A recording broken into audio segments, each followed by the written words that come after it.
Hello, Hockey World. So if at any point today you hear a beeping sound that sounds like this, like sort of sounds like that, it's because there's a smoke detector in our house. It just went off there.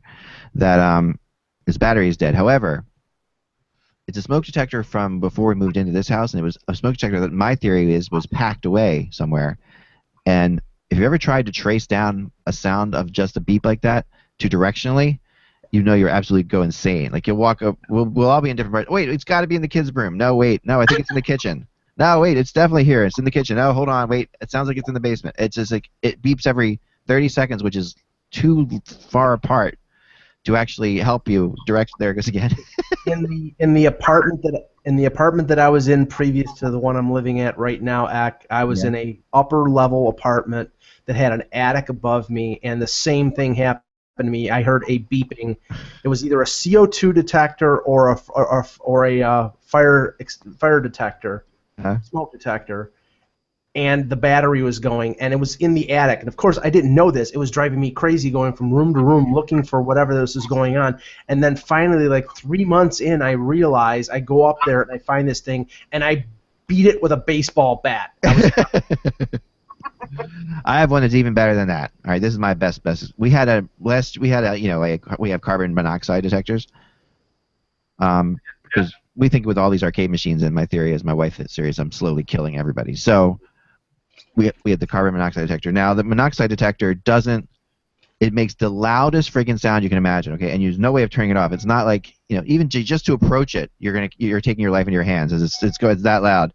You get it. It's making this sound, and it was obviously something was wrong with it. I just got so frustrated with it, I couldn't do anything with it, so I just threw it into the backyard, just out the window into the backyard. Nice. All right, and it stopped. I'm like, okay, great, I broke it, perfect. We have other ones, we replaced it. So then the winter came and snows came and all that stuff, and then midway through the winter, we kept hearing this beeping in the backyard, and I didn't have any idea.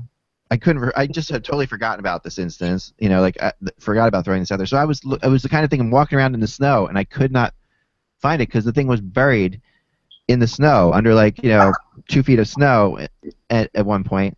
But it was still making this loud sound that you could hear down the street. Like, what the heck is? It was just like it wasn't even every 30 seconds. It was like every 4 or 5 minutes.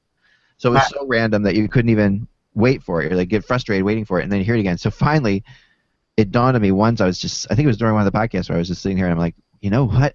I bet you that's the carbon monoxide detector. So I went out and I started digging in the snow.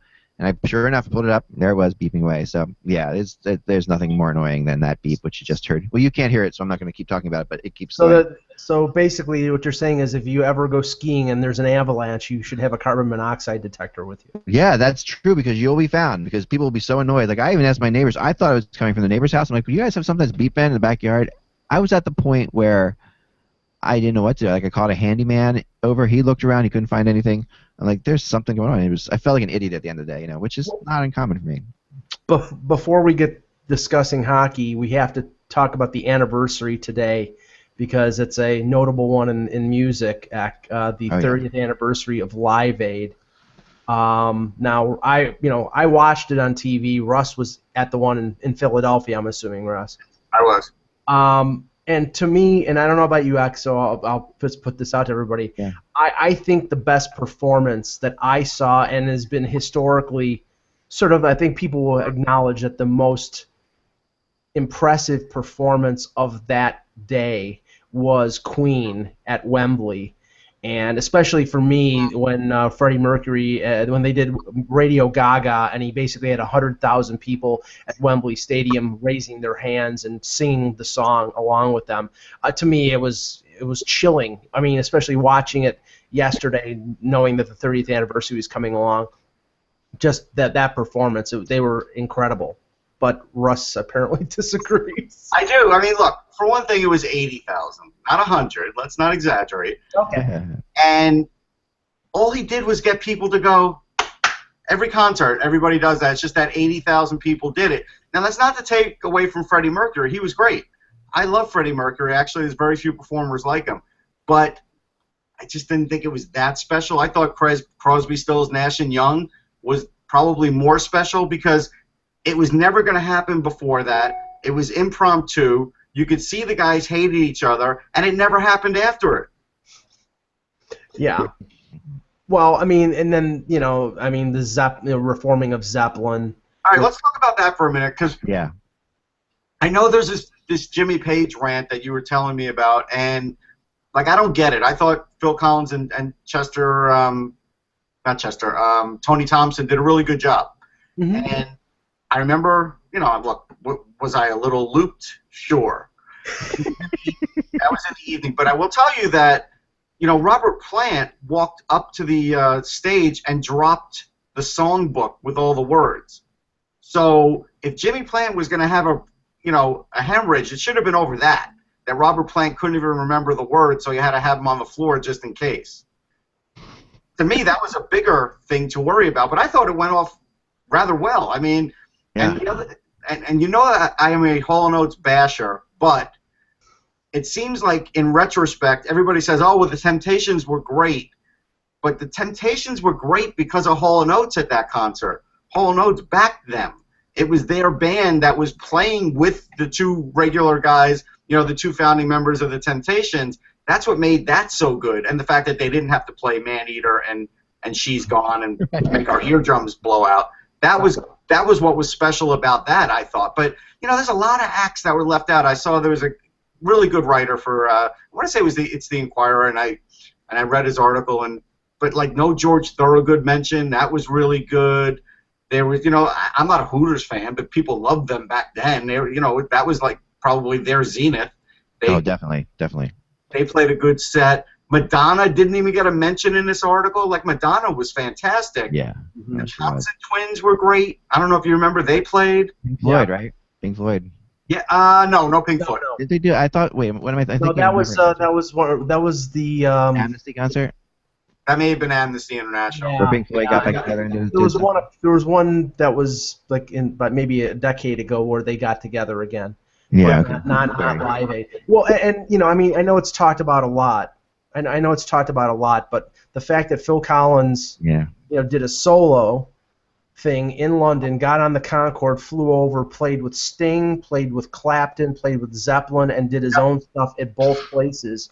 I mean, you think he was sort of hounding this. He was sort of hogging the stage. He was, but he was also like filling a need, right? Because if you would have had to change drummers for all of those bands, it would have taken a long time, and they kept the same drum sets up there. So that was actually kind of smart, because the one thing that was getting old was, we watched Wembley, right? And that was great. I mean, and the Who playing Love Rain on Me, like no one seems to mention that, but they were spraying us down even in Philly because it was so hot when we were hearing them play that. And so that was kind of a fun moment. But the thing about it is it was taking a long time in between acts. Yeah. And everybody took a little longer than they should have, and so that was something where, so like if you were going to play two songs, maybe now you squeezed in a third, and so because of that sort of changed things a little bit too. But the other thing that was sort of very underrated was we had seats near the MTV party area, and not everybody could see it. You couldn't see it on TV, but we could see it. And we just saw people coming out of there completely looped. Like Madonna came out of there completely gone, Thompson Twins completely gone before they got on stage, and that was sort of fun to sort of track that. And that's awesome.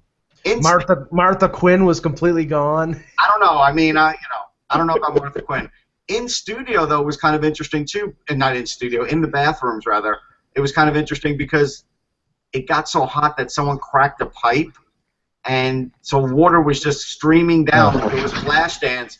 And guys and girls were going under it, like they didn't care anymore because it was like 90. It was probably at least 90 that day, and so everybody was trying to cool off. We were all eating snow cones, like that was the big thing to cool off. And the other thing that the guy didn't mention in the article, not Diet Coke, Cherry Coke was like, basically that was the debut. That was the that day. Well, this is in the new Coke era too. This is when Coke Classic didn't exist for a while. Remember that? Yes. Yeah, that disaster of marketing. Or brilliant marketing, depending on how you look at it. Or brilliant, yeah, depending on how you look at it. But, Tina Turner with Jagger was great. Bryan Adams doesn't get mentioned in that article. He played in Philly. He was great. And he was pretty, that was pretty early on for Bryan Adams, too. It was. Now this day, what's funny about this, on this particular day, the day of Live Aid, I was flying back from Europe. I was in a music, so I was one of the few places you couldn't see this thing. Okay. Which is weird. So why don't we log out for a second, Russ, and log back on for a second. You're somebody's echoing, so log out for a second, and I'll continue to talk. So yeah, log out, log back in. There's Mike. Yeah, so I logged out because I started hearing the echo. Yeah, Russ is doing the same because it got kind of fuzzy. But yeah, I like I said, what I was saying, I was on a plane coming back from Europe while Live Aid was happening, and so I must have crisscrossed with with Phil Collins in the air. Phil Collins, come on, right? At some point, I crisscrossed with Phil Collins in the air, but or he was following me or something like that. I got home. I just done 3 weeks touring Europe actually as a musician at that point, and then was on my way home, and got picked up by my parents at the airport. Came back to our house, and they were like, "This Live Aid thing's amazing. You got to come back." And so I turned it on just in time, I think, to see the Who. Okay. Or Zeppelin. I think maybe it was Zeppelin. I think it was Zeppelin actually. I saw Zeppelin. Oh, so that's pretty late into it. That was. No, it was definitely because I was in the air most of the time. It was going on, and it wasn't the day where there was any like real link ups to the planes. So I mean, they held them back for anticipation, Russ. That was the whole thing. Well, I'll tell you this. This is the other thing too. Russ, you bring up a good point because the changeovers. I've done a lot of these shows. Because these a lot of folk festivals, which are basically just the same kind of thing. Yeah. And the rule of thumb at these folk festivals is just something that they needed to do, and I think they started doing a little bit more in subsequent tours. Was the back line just stays there, and the back line meaning the drums, the bass, guitar amp, and the guitar amp stay there, and you're required to use them. You're going up and doing a few songs, you got to use those drums, you got to use that because it's ridiculous. Breaking down and mic and drums is a ridiculous process, and it can take forever. And even some of these superstar bands, I mean. Of course, they want their own specific stuff, but I've done these festivals with big bands like we did a show with Fleetwood Mac and Crosby, Stills and Nash, and they were involved in the whole thing, and they even used the back line just because it was easier to do, and it keeps the thing flowing, which is always so important. Russ, Clapton was in Philadelphia, right? Yeah, he was in Philly. He was good too.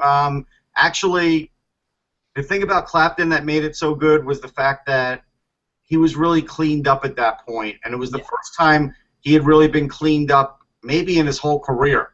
And so like White Room sounded great. I'm trying to remember. I had the DVD. Layla sounded fantastic. Yeah, Layla sounded great. It was the first time where I could really appreciate maybe what everybody was seeing in the early '60s. Yeah. And he was just coming out of the alcoholic period of his life, and he was playing with Jeff Beck too. I'm not sure. Maybe, yeah. This did start the whole bunch of concerts like this though, which were fun to go to.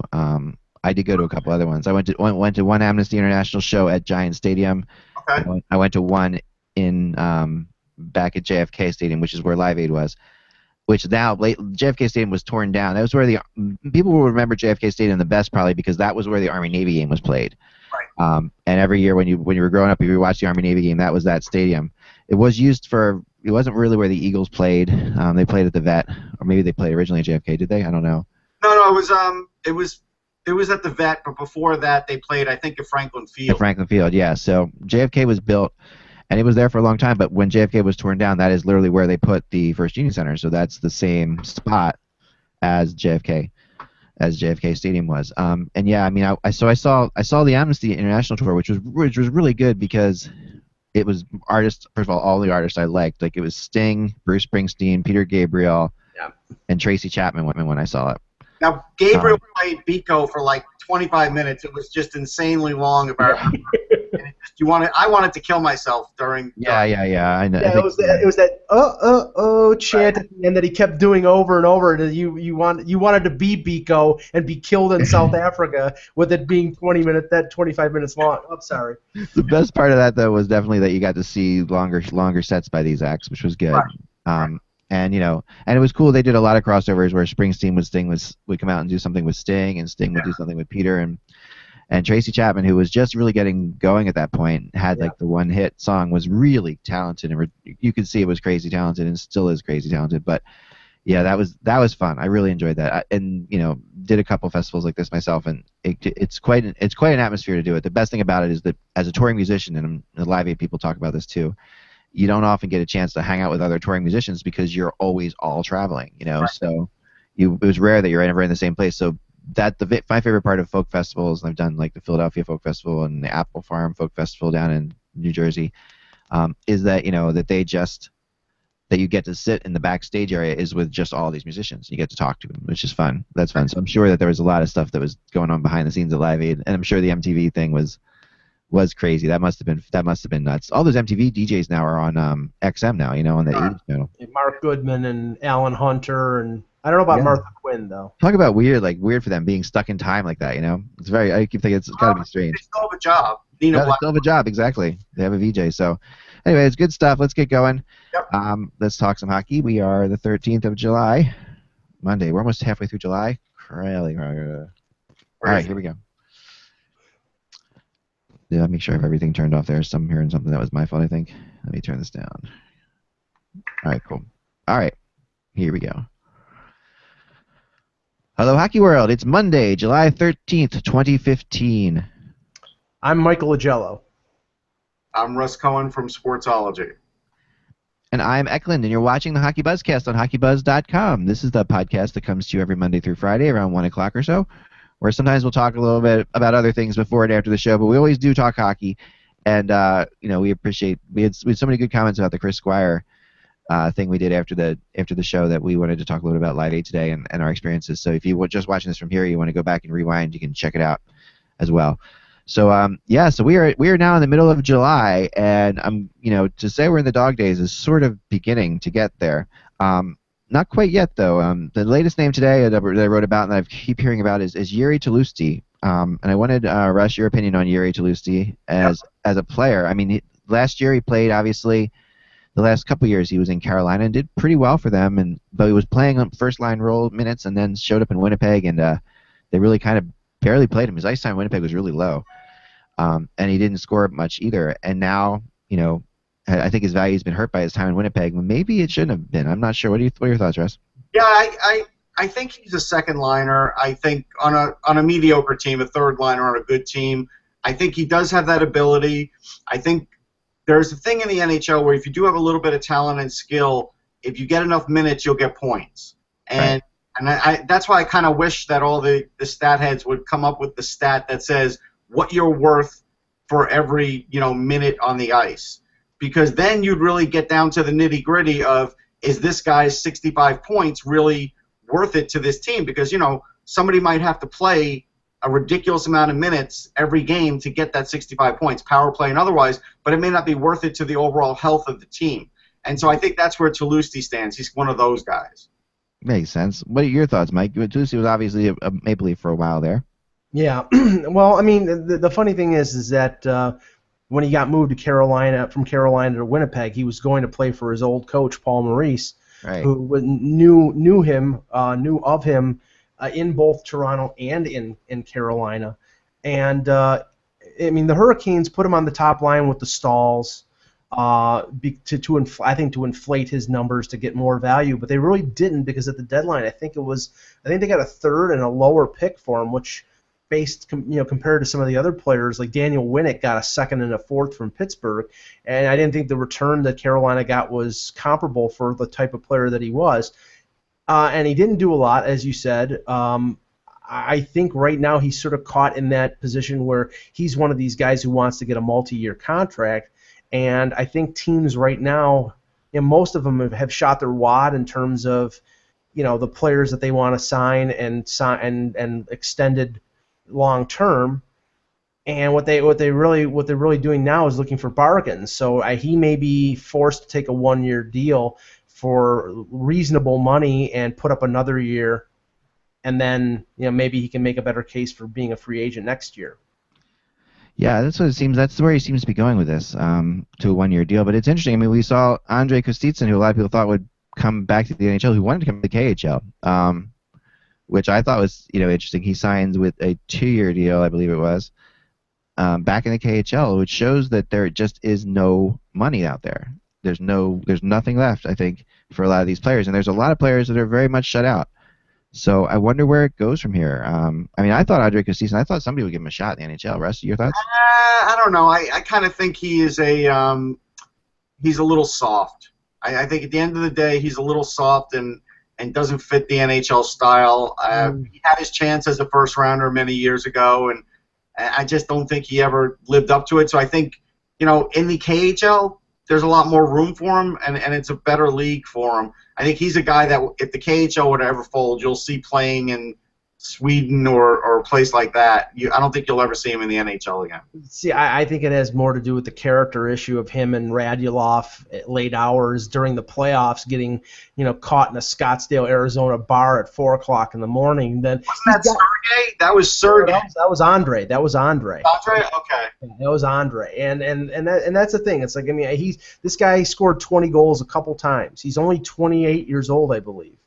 One brother is 28, the one is 30. I always get them confused, but they're not over the hill, and they're effective players. Now I know that they signed both of them signed 2-year contracts with, I think it was Torpedo in the KHL, but they have outs after 1 year, so they could revisit coming back to the NHL next year if there are teams interested. But I think the concern with them is more character driven than talent driven.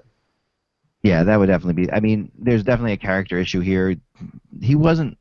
I mean, even in Montreal there were issues, but nothing quite like what happened with Radulov, who also says he wants to come back to the NHL eventually too, and probably will come back to the NHL. But I never thought that with Andre and Sergei Kostitsin, the two of them at one point were very much part of the Montreal Canadiens. That was a big part of their future, and neither of them have gone on. Sergei Kostitsin is where now?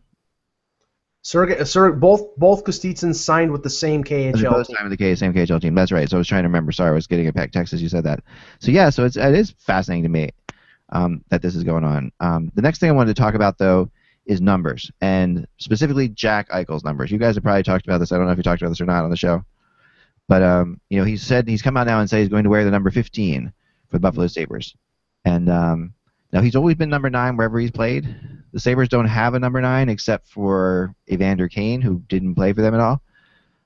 This is really interesting to me that Evander Kane seems to have gotten some precedence on this. Like, he seems to have perhaps gotten a little bit of a benefit here. I mean, it's not a huge deal, but it's a bigger deal to the players than I think people realize. Getting your number, some guys pay a lot of money for their numbers and try to keep it going. I expected that's what would happen here. I expected Eichel would at least have a shot at number 9. Well, I mean, Evander Kane doesn't need any money. He's always on those balconies in Las Vegas with money in his hands. Exactly. But I think the cool thing to do if you're Evander Kane and you're in this situation, you're coming to a team, where you have a reputation a bit of, okay, he's a bit of a crazy person. Evander Kane has that reputation of being, definitely loud, not a team player. A lot of players in Winnipeg talked about how he wasn't a team player before he got kicked out. He's still not a team player. Would have been giving Kane your number. Like, it would have been a good thing to do for Evander Kane. I mean, don't you think, Russ? Sure, but I would never expect them to do it. I think the Sabres are staying away from it. Yeah. They probably told Eichel it's not worth it because they know that they've got to have kick gloves with Evander Kane. It's just the way it is. And they just want to have him be happy there, and they don't want to upset the apple cart. And it's a shame, but that's the way it's going to be. I mean, that's what happens when you get a player like that traded to your team, and that's why I warned with all these young players, he could blow up that locker room. He could.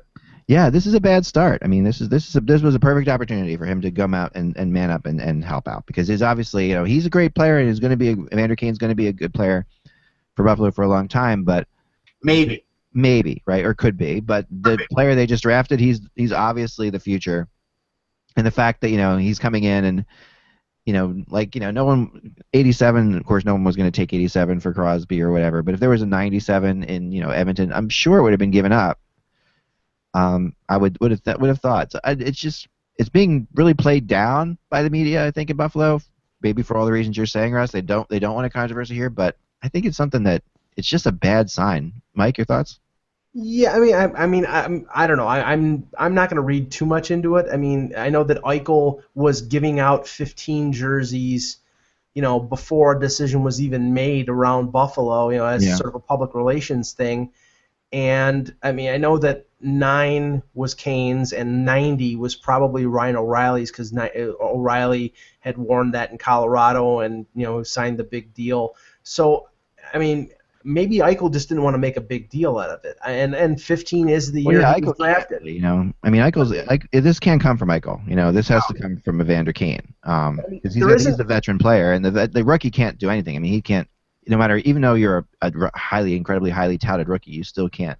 You still don't have any say in this. There isn't a great history on the Sabres with either number. I mean, guys like Jacques Richard and Gilles Hamel wore number 9, and number 15 was Adam Creighton and Jerry Meehan, who later became the Sabres general manager. So there's no great player before. So in a way, Kane and Eichel can sort of make their mark in the organization as the best player wearing that particular number. So I don't know. I think. 9 is such a cool number, though. I'm sorry, I'm just throwing this out there. Sorry to belabor this, but 9. We're interesting. My girls' soccer team, bringing them up again for a second to draw a comparison.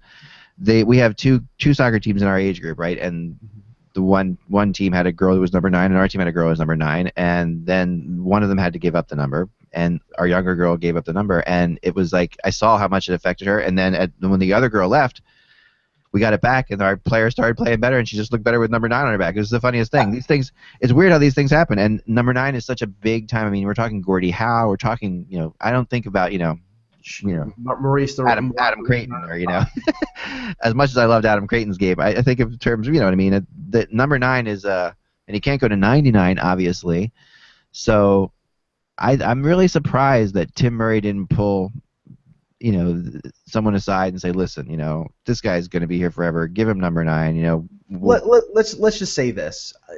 If Evander Kane doesn't work out in Buffalo and he gets moved in a couple years, then Eichel takes 9 then. But now that sucks because all these people who spent all this money on jerseys now are screwed. You know? So I think he can't change his number. I think once he takes his number in a city, you got to kind of stick with it because there's going to be how many Eichel jerseys have already sold up there? I mean, thousands. Well, I know that, and I don't remember the particular instance, but I think it might have been for Thomas Vanek. But the Sabres had sold so many Vanek jerseys, and they told everyone that if they wanted to switch their Vanek jersey over to a Matt Molson jersey, that they would do it free of charge.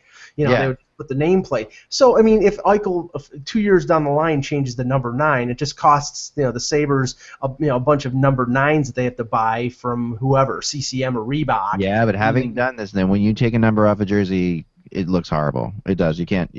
It's gonna. That 15 is etched into that thing forever, and you can't get it away from it. It just doesn't look cool. So I mean, I think it's.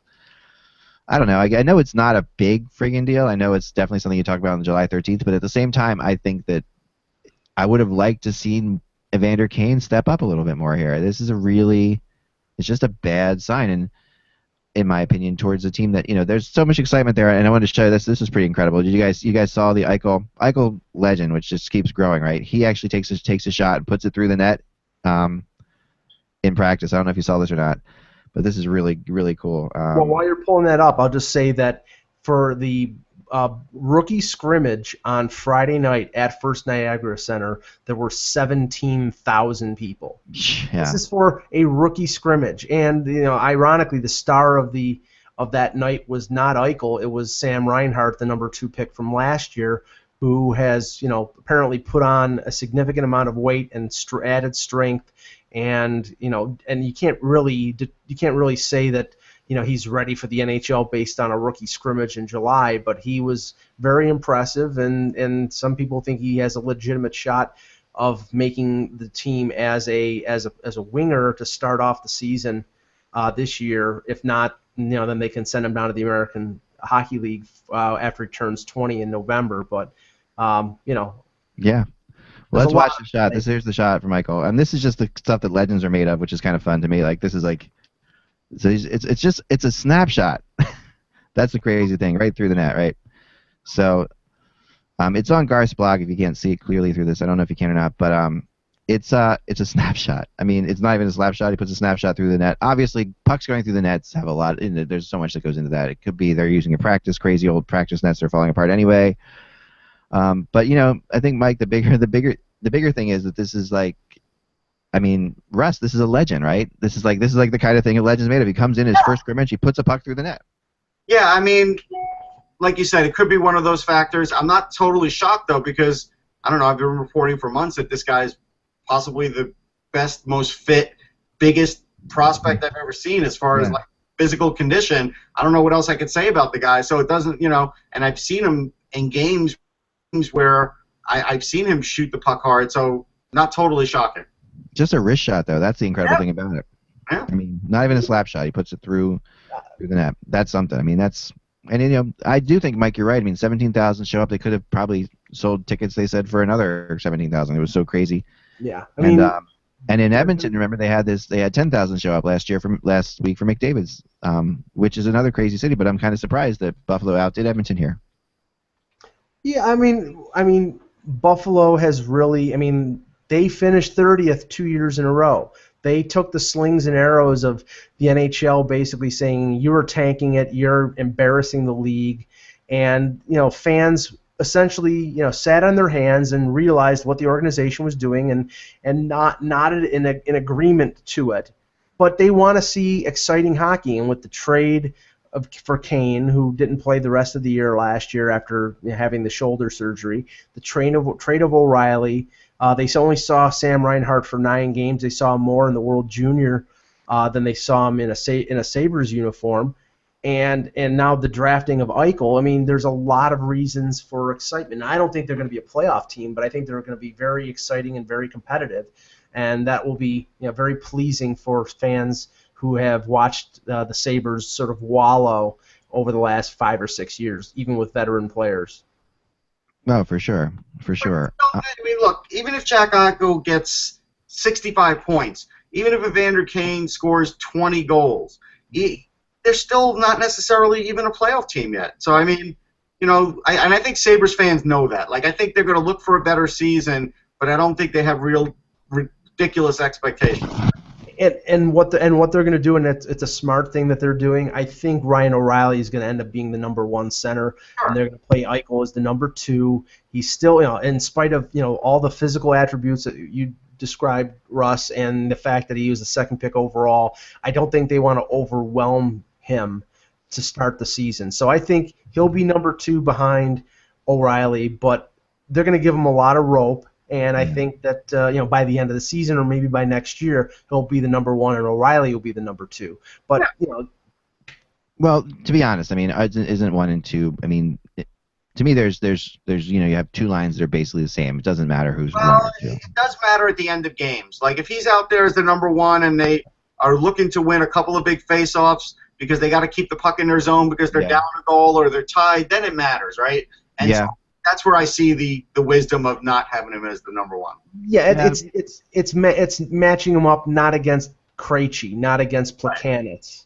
It's matching him up against second-line centers so that he doesn't have to be. And I know that he is defensively responsible for a young kid, for an 18-year-old. But I think that they want to alleviate the pressure a little bit to not have him be so concerned with shutting down other players and concern himself more with developing his own game. I'd agree with that. And at the end of the day, though, both these Ryan O'Reilly and Jack Eichel are going to be on the ice when the Sabres are trying to score. They're going to find ways to put them both out there if they need to tie a game. It's not going to. They definitely both will. The next thing, I got a couple emails from people in Washington very concerned about about Holtby going to arbitration. Braden Holtby. This is a weird one. There have been some pretty good offers made to Holtby so far, that at least what we've heard about it. But with the Caps, with all of their issues, I kind of look at the Caps have had goalie issues forever. Holtby comes in, he kind of solidifies. It's very similar to what Dubnyk did in Minnesota, where they've had goalie issues forever too. I think that Holtby needs a Dubnyk-style contract, perhaps, to go forward here, and I think that Holtby probably has earned that spot. Mike, your thoughts on that one? Well, I think he wants a long-term contract, but I think he wants to make a lot more than Dubnyk is making. I mean, I think Holtby wants to make $6-7 million. I don't think he wants to make $4 in the neighborhood, $4 to $5 million. Well, it depends how long it is, I think. But yeah, for goalies, I agree. But he's 25 years old. I think he would be an RFA for at least another 2 seasons. So he's at least 2 seasons away from being a UFA. This is a deal where Washington is going to be buying unrestricted years. So if they're going to do that, and he's just entering his prime, they're going to have to open up their pocketbooks to sign him. I think if he doesn't get at least an offer of $6 million from the Caps, then this could be, I know they'll go to arbitration, they'll get a 1-year deal or a 2-year deal done, but I think they want to get Holtby locked up because, you saw last year his improvement was at Central in terms of the Caps being a more competitive team, and it only was a Derek Stepan overtime goal that prevented them from going to the conference final instead of the Rangers? But it's a 1-year improvement, so I think from the Caps side they're looking at it like, look, whatever offer they made to him, we'll let an arbitrator set the market for you. I don't have a problem with doing that. I don't think fans should worry about that. I think that's a situation where he had a career year, they're hoping he has another career year, but what if he doesn't? You can't just automatically give him like a Henrik Lundqvist contract and say that's our goalie forever when he doesn't have that track record yet. And I'm not saying give him $8 million. Lundqvist was firmly established as one of the best goaltenders in the league. That is not the case. And that deal didn't get signed until middle of the season when he would be a UFA impending. So we're 2 years down the road for that for Holtby. So what's the worry? That's what I'm saying. Well, right. But I think that the fans want the security of having him locked up long term, and I think the value would probably be better for the Caps if they got him locked up long term. Because if you keep going to the arbitrator and he keeps having those years, then he's going to get money comparable to guys like Pekka Rinne if he puts up. That's an if, but I will tell you this. I remember when the DiPietro deal was signed, and everybody's like, well, it's low cost, it doesn't cost a lot. And I said, well, what if he turns into a $4.5 million backup?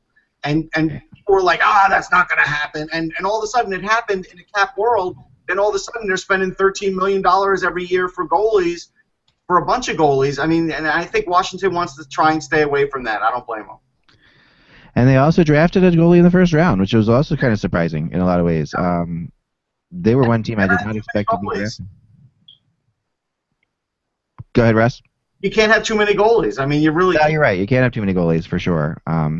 They traded a goalie in the deal for TJ Oshie. They traded Copley. So but I think it's going to get done. I don't think that there's going to obviously there isn't going to be a holdout because they're going to arbitration unless. The Capitals walked away from the arbitration award, which I don't think is going to happen. But no, that won't happen. It's just a question of getting a player who could be on the cusp of being one of the top 5 goaltenders in the league locked up on a long-term deal, or having to deal with that bridge deal and the animosity that goes between the two teams when there's this short-term stuff, like what happened with Montreal with PK Subban. Now you don't hear any problems because Subban was locked up long term. He's making $9 million, but if you get Holtby locked up for a reasonable deal, I think he'll be happy and the Caps will be happy. But right now there's still that question going on. Yeah. Now this was also, you can't help but also mention Derek Stepan in this, because obviously the similar situation in the past few years when we've had guys go to arbitration, most of the time they don't make it there, right? More often than not, they're signed before arbitration happens. But I think in these two instances that Holtby and Stepan, it looks like Stepan's definitely going to arbitration, Russ. Yeah, I think he's going. Larry Brooks was quoted as saying his sources are telling him they're not even talking. Yeah. So I think, again, the Rangers are like, well, we've got $10.2 million for 4 players. We'll let an arbitrator set this cost, because I think the Rangers have realized they'll probably outbid what the arbitrator will give. And so they're better off at least seeing what the arbitrator gives. It's like most likely they're going to be losing a player, and it won't be Stepan, but they're going to lose somebody, whether it's Fast or Miller or who's the other player that's RFA? Fast, Miller. I'll check. So they're going to lose somebody. But this not negotiating at all with Stepan going into this is Edom. Yeah, or Edom. So yeah, they want to lose him. Yeah, so and they probably don't want to lose Edom because they just got him to fill in for Hagelin. But it sounds like they're going to have another cap casualty because he's making like 3.07. And could we see him get as little as 5? No way. not based on what O'Reilly got or every. So I think the minimum he's going to get is 6, and I think the minute he goes over 6, then you could sort of look at it and say they're not going to have enough to pay these other 3 guys. No, Well, I think that's legit. Can you find some team to take Tanner Glass off your hands? No, I don't think you can. I think that's been a big problem. That was part of the Glenn Sader, well, we got to have this kind of guy, and then AV liking him from Vancouver. That's on both of them. And so Jeff Gordon's saddled with that. They're saddled with the fact that Boyle has the no trade. He's not going anywhere. And so, I've been saying for 2 seasons, I knew coming into this season that would be like $5.5, $6 million of money you can't move. And so then all of a sudden you can't move that. Then you look at Keith Yandel and you're like, well, why would you move Yandel at such a low rate? Right. So you wouldn't. And then people are sort of looking at Klein, but they don't want to trade Klein because he's a tremendous value as well. Sorry. And so you can't do that. So, I look at it and I say it's going to be one of the forwards that goes. And one of those guys is not going to be a Ranger if Stepan gets north of $6 million because they just won't have the money. Yeah. And they can't move one of the 3 defensemen because that's sort of that defeats their bread and butter is their defense and their goalie. They got to stick with that. Yeah. Right. They can't see some articles like, hey, let's plug in McElrath. He's not an NHL.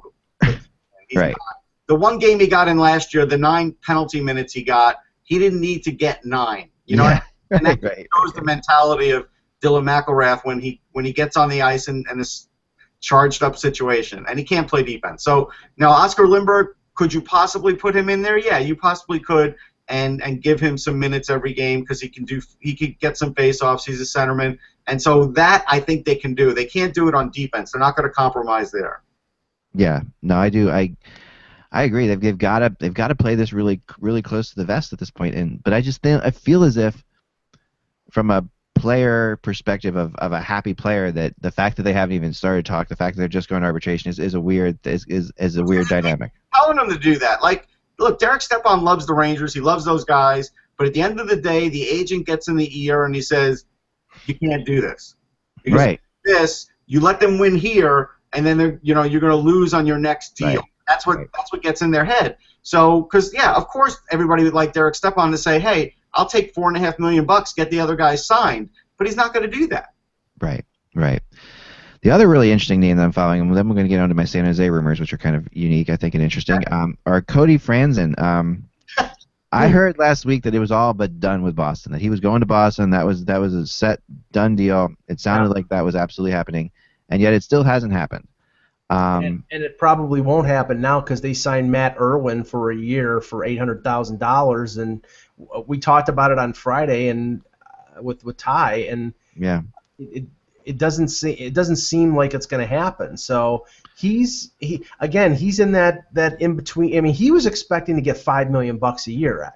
Right, and this is a 27-year-old defenseman, which is the big thing. He's 27 as a UFA, which is what really separates him from the pack of some of these other defensemen, is that he is still young. I mean, defense don't come into their own until they're early 30s quite often, and he has already been solid, but just was not impressive in Nashville, and I think the Predators, even talking to them down there, they were really surprised at how little effort they got out of him. He was, well, I mean, and I can understand it from the point of view that he was a top 4 defenseman. Actually, he was a top pairing defenseman in Toronto. He was on the first power play. He's a right-hand shot. He was getting over 20 minutes. He goes to Nashville. He's on the bottom pairing. He gets literally no power play time. Yeah. So it really didn't benefit him to go to Nashville, other than that was a team that was going to potentially go far in the playoffs, which they ended up not doing. But now entering free agency, he's still 27 years old. He's still a right-hand shot. He's good on the power play.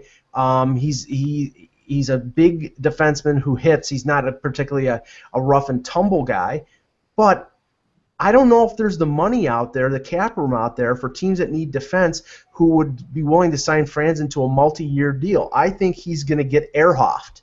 I think it's going to be a 1-year deal for for reasonably good money, that he can put up numbers again, that he can reestablish his worth, and then next year there's not a ton in terms of defensive free agents again, and he's still 27 or 28. So I think that's going to be the way it goes with Cody Franson. Well, yeah, I think teams don't look at him as a core defenseman. Nobody ever has. Nobody ever will. And so he is just looked at as that hired gun, and you bring him in because, again, if James Wisniewski is having trouble, finding a job, and he does, and he has a longer-term contract, but if he can't get ice time, he's a similar player. I mean, so nobody's looking at Cody Franson as a long-term guy. They're just not going to do that. So he will be a last-minute guy, and he's going to get less than what he was going to get. And then next year, maybe it'll work out better for him if he has a good year. But unfortunately, he's one of those guys that's going to have to prove himself every year. But this will be his fourth one-year contract, won't it be? If he signs it? Yep. I mean, that's what's kind of crazy. This guy's done this before. They either went to arbitration or he held out. And I think his best opportunity are those teams, like Pittsburgh, like Columbus, like Buffalo, who are looking for a top 4 defenseman who could log some power play time. I think he would fit in those roles. But I don't think those teams are going to sign him for 3-4 years. I think that they would go for a 1-year deal for significant money because they have the cap room. But I don't think they're interested in making a long-term agreement for somebody that they may not be sure about. Yeah, you can't blame them for that. I mean, that's how many 1-year deals has Chris Russell gotten? I mean, guys with just offensive ability that aren't known to be good defensemen in this league now, they're journeymen. Yeah. You got to be able to play defense. You really do. I mean, offense is great, but you really have to be able to play defense. Unless you're putting up 50 points a year, you better know how to play defense. Otherwise, you're not going to get long-term security. That's what the message to me is. Yeah, I mean, I don't have the 2016 free agent list in front of me, but I know the only big-name defenseman that I know is going to hit the market is Giordano, and after that, if he makes it to market, I think he'll end up getting signed by Calgary before then. But and I'll look through the list. But I mean, Franson could be one of the top free agents in terms of defense next year if he puts up big numbers. Yeah, and where's he going to go though? Where's he going to go to get the kind of minutes that he needs? Like Toronto, the best thing about Toronto was that he was going to get the minutes he needed to show that he was a good player. He's not going to. If he went back to Toronto, he's not going to get those minutes this time around. I think with Babcock there, he's going to give the major minutes to the younger, quicker skating defensemen like Gardner and Riley. I mean, even Dion Phaneuf is going to be on the second pairing, and not because he's slipping, but because I think they want to take a little bit of the burden off of him, and they want those young defensemen to get the experience. Right. That makes sense. I mean, yeah, it's kind of fascinating situation that's going on there with all these guys. I think that, I just got a text from somebody who said that, just because Boston signed that guy, don't think that they're not still in on Franson, which apparently they are.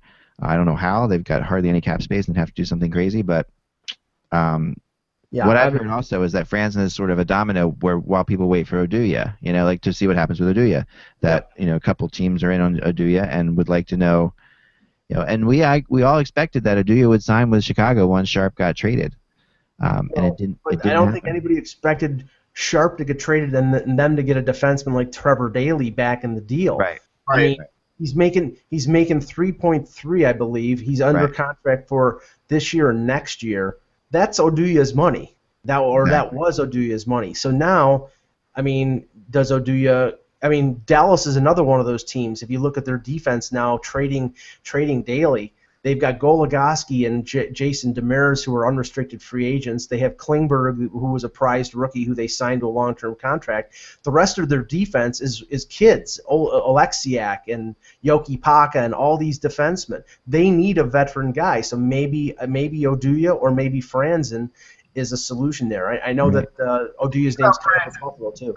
I think his value is built up beyond what it's going to really be worth, because when you go and look at him, he's a 30-point defenseman. That's his highest years are always like 33 points. Yeah. Normal years are about 28, 29 points. And teams, what they're finding out is, I could draft a guy, or I may have somebody in my system already that can fill that role. Like with Nashville, he did only have 4 points in 29 games. That's what's killing him. Everybody saw that, and they said, you know what? You're going to have to do a Del Zotto deal now. You watch. He's going to have to. Yeah. That's a really good point. Yeah, I mean, now let's get into San Jose a little bit. I did hear a rumor over the weekend that the Sharks were trying to work on a very big deal involving big-name players. I did a lot of searching and hunting and found out that it was definitely an Eastern Conference team, and even the New York metro area, one person tipped me off saying you wouldn't look around there. So the more I've thought about this, the more it seems, and I haven't gotten anybody to respond to this. I've texted out this theory that I have to see if I'm right, or and them not responding quite often. I mean, to understand how sources work a little bit in my world is that I have an understanding with sources that if you don't respond to me on something like this, I can assume that I might be onto something. Basically, if I'm not, definitely respond. And they know this. This is a good way of them not having to say anything to me. But if I send something to them and they don't respond, then I know that I'm close to something. And what I've been gathering is the idea of Patrick Marleau for Rick Nash. And it's been something that is along those lines. I don't know. Does that make sense, Russ? I mean, it only makes sense if Jeff Gordon sees something in Marleau that he doesn't see in Nash, and that's probably, I don't have to pay Nash for another 3 more years, I think he's got. Yeah, right, exactly. And Marlowe's just got 1 more year, right? 2. Right. 2? And if they're ever, Nash doesn't need a necessarily. Nash is probably 4 more years, and Marlowe's 2. And so that's the difference, and Marleau doesn't make 7.9, right? What's Marleau making? 6.6. So it gives him a little cap flexibility, too. So could it be possible? Sure, it could be possible. Is it a good trade? No. It's not a good trade. You're not getting back equal value. Yeah, I don't think so either. And and for San Jose's sake, it is the kind of trade that San Jose needs to make. They need to San Jose would definitely benefit them, but do I think Marleau would be good under the bright lights in New York? I'm not sure. I don't think so. Yeah, I wouldn't bet on that. But it's a deal that's forward for forward and basically winger for winger. That's where I sort of depart there because San Jose is loaded up the middle. Couture can play center if they need. Pavelski's a center, and Marleau can play center. He's played mostly the wing recently. Thornton, so they're strong. They're strong up the middle. But where they need help is on defense. And I don't think that the signing of Paul Martin makes their defense sort of rock solid. I'm not a big fan of guys like Justin Braun and Brendan Dillon. Now, they're paying them, in the $3 million range, so they must be fans of theirs. But I think if they're trading a guy like Marleau, they want to get a defenseman and not another forward. I know that's their need, and I've talked to them about this kind of thing before, but often, the idea here is that you're trading 2 players whose contracts are troublesome for each other, basically, and that you're not going to be able to pick and choose how you do this. And they've got to get defense, but they've got to go a different way to do that. They've got to go about getting defense in a different method. Marleau would have to accept this trade, of course, and that's been a big deal in the past. And I wouldn't bet on Marleau wanting to play in New York either. He doesn't like the criticisms in San Jose that he's going to have real issues when he gets to New York because San Jose is covered by maybe 2 writers. So. Right. Yeah, so this is a different situation in New York, and I don't. But I do see if this move is made, I think this is the kind of move Doug Wilson needs to make for the Sharks' sake to bring in somebody else. And if they can even just move one of Thornton or Marleau, it would be a good idea. I think if Gordon makes the deal, he saves face in the fact that in a couple of years he'd be out from under a significant amount of money, and that helps in the reboot process. And Marleau sort of still keeps them in it, whether they're really in it or not, but they're in it to some degree, right? So I could see it from that perspective, but it's not a great deal. It's not. No, and there would have to be more coming back prospect-wise, something that doesn't affect the Rangers contracts-wise. Right. It saves them $1.3 million on the if it was a head-for-head deal. It saves them $1.3 million on the cap the next 2 years, and then almost $8 million 3 years down the road, and maybe that's money that you can spend then on long-term extensions for Kreider and Stepan. Yeah, which is what they have to do. But the thing is, it doesn't help them enough in the short term to get those guys under contract unless they agree to take bridge deals again, which I don't think they want to. No, but the thing is, $1.3 million, so then they'd be at 11.5, and if Stepan got like 6 or 6.2, let's say, they probably could fit everybody in. Yeah. It's a way of fitting everybody in. It's a way of getting Stepan above 6, basically. Yeah. Otherwise, he's in the 5 range. And not losing the rest of your young starters there either. It is a way of doing that. Right. And Marleau has his, fans and has his moments when he's a great player too, and has, he's definitely got tons of skill, and would bring, a different kind of player to the Rangers. The Rangers don't really necessarily have a Patrick Marleau type player, although I guess you could argue they do. But I think Marleau is his experience-wise would bring something. Both these players have proved to be horrible in the playoffs, which is is. I think the worry is the foot speed, like with Brad Richards. It's like, hey, look, Brad Richards is surviving on these other teams, but not as a top liner. And Marleau would have to be a top liner, and then I think you're worrying about slowing the team down again, because certainly Rick Nash isn't slow. Yeah, and I think the worry is the fact that Rick Nash scored 42 goals last year. I mean, but let's not be totally fooled by that either. Like, I think that was a career output for him. He's had, he had 50 once before, right? 50, 52, whatever. But most of the time he's going to get in the 30s. Marleau has been able to score between 25 and 30 most years. I don't worry about replacing, because I think it's more important to get goals in the playoffs than those 42 regular season goals, because I think some of these young players will get more goals this year. I think Kreider can get 25 goals, and I think you'll make up that goal deficit regular season. I think you're looking to make up the deficit in the postseason. Right.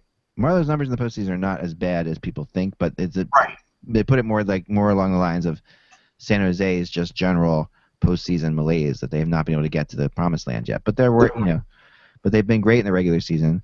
I don't know, who Patrick Marleau would be close to on the Rangers. I'm trying to think if there's a player that he knows on the Rangers very well, because the Rangers don't really have any ex-Sharks or anything like that I can think of. Or Team Canada. I mean, Rick Nash, honestly, from Team Canada, but that would be traded for him. So it's just something to keep an eye on. It's very possible that I do know that Tuesday is not done. I do know they're working on something big, and like I said, this is just one option I've thrown out there that has yet to be debunked by my sources, which tells me that there's probably a possibility of it.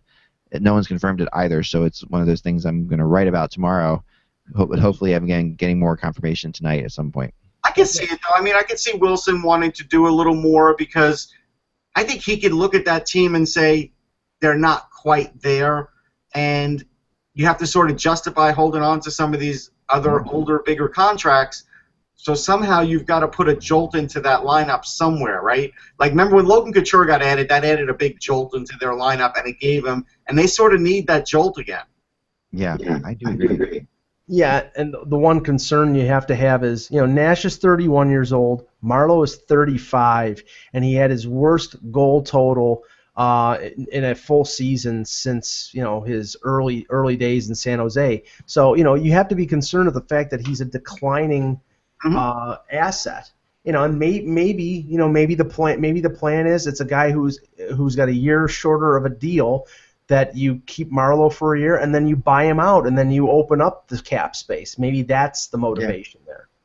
Yeah. I think that is the motivation. I think the motivation is to keep them in it this year enough that they try and make a push, but sort of clear cap space for the future. I think that is the motivation. That's pretty much has to be the motivation at this point. That's pretty much where they're at, Yeah. That's what Gordon has to work on every minute. Like, the situation that he's left in, it's like, it would be nice, and Ranger fans would love for them to say we're doing a full rebuild like Toronto, but the owner won't do it. He won't see it. He's charging too much, so it's not going to happen. It's not because the fans don't want it. It's because the owner doesn't want it. So knowing that, they have to go to that reboot situation like Chicago, and this is one way of starting. Yeah. So finally, before we go, I wanted to also talk, Russ, about you were at the prospects camp. I haven't been able to get over there because we've been dealing with health issues over here in my family. But what were your impressions of the defense that the Flyers were throwing out there? Yeah, they're really good. I mean, it's the deepest defense I've ever seen for them, and I don't know, I've probably been covering them for 10 years. Yeah. 8 to 10 years. It's the deepest they've been. And look, even a guy like Reese Wilcox is now added to the mix because he used to always be in college and never could make camp. Right. And so there's so many guys that you could point to, and I put up an article on Sportsology and I try to at least give, and I'm only looking for attributes at camp, right? I didn't even go to the 3-on-3 game because the 3-on-3 game is 3-on-3. I can't get excited about 3-on-3 stuff because it's basically shinny. What I would rather do is just watch guys and their attributes and just see what they are like now compared to what I saw last year, like as in speed and strength and just that. And so that's really what I look at, except goalies. Goalies do the same thing all the time. Right. So goalies you can get actually a better read on in a camp to see where they're at. But the defense, they're strong. I mean, Moren's faster than he was. Sanheim is faster than he was. I'm working on a feature on Sanheim, but he faced off against Provorov in the playoffs and lost, so Provorov's got a sort of a little leg up on him, and so that's, he knows he's going through that, but he's about 10 pounds thicker. He really has improved a lot in the last year, and so that's really noticeable. Now on the other side, you could get excited about Gostisbehere scoring in 3-on-3, and he does have more upper body strength, a lot more, because that's what he was able to work on when he had his injury. But his turning's not the same, and his first step hasn't really returned. And the way I was gauging him when I was watching their straight line runs was that he was probably the 4th fastest defenseman, where a year before he was the fastest. And so that's the worry that I have for him, is that let's see at the end of the year how much of that speed returns. That's because I still think at the end of the day he's going to have to be a step faster in the NHL to survive, even at the bulk that he's at now, because I think that's the kind of game he's going to have to play. So we'll see. But they have so many other guys now. Like last year, when you were watching Gostisbehere, it was Gostisbehere, Sanheim, and Morin.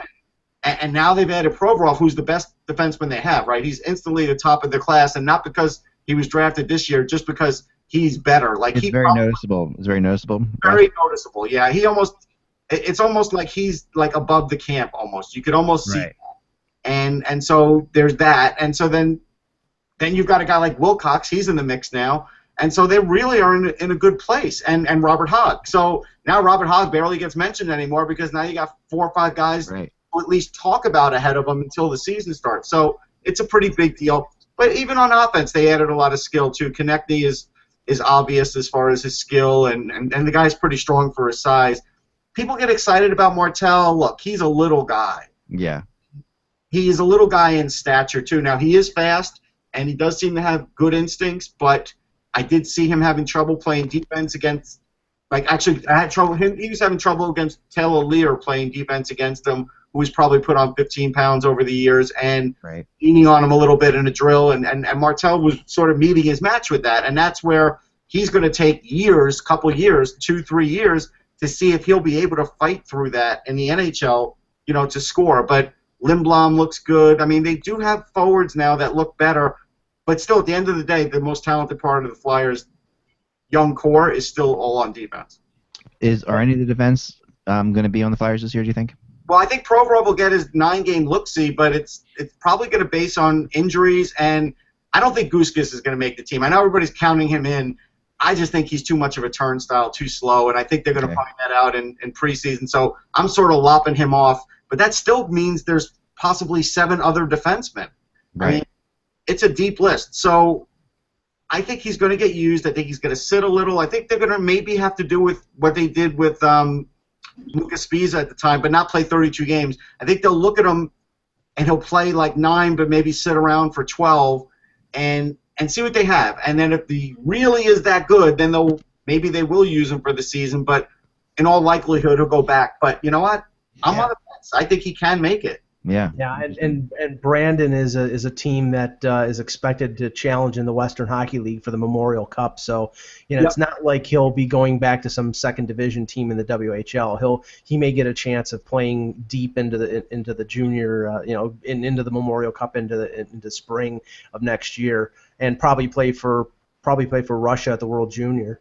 Let me just add one thing quickly, from the Leafs rookie camp up in Collingwood, Ontario. The one interesting thing that came out of there was the fact that they're going to move William Nylander to center for the upcoming AHL season. I mean, everybody was excited and impressed by Mitch Marner and Jeremy Bracco and all these young kids that they had there. There's a debate whether Bracco is going to play in the CHL or if he's going to go to Boston College. It's still undetermined, but Nylander played mostly the wing with the Marlies last year after playing center and wing in the Swedish league, and now they're going to put him at center. He's put on a lot of muscle and weight. He's almost 190 pounds, and they want to take advantage of his playmaking ability, and they want him to learn that position, and that, to me, leads to the likelihood he's going to be in the AHL the entire year. He will not come up, and that is what the Leaf organization is doing. They're going to keep all these kids down in the minors, let them learn.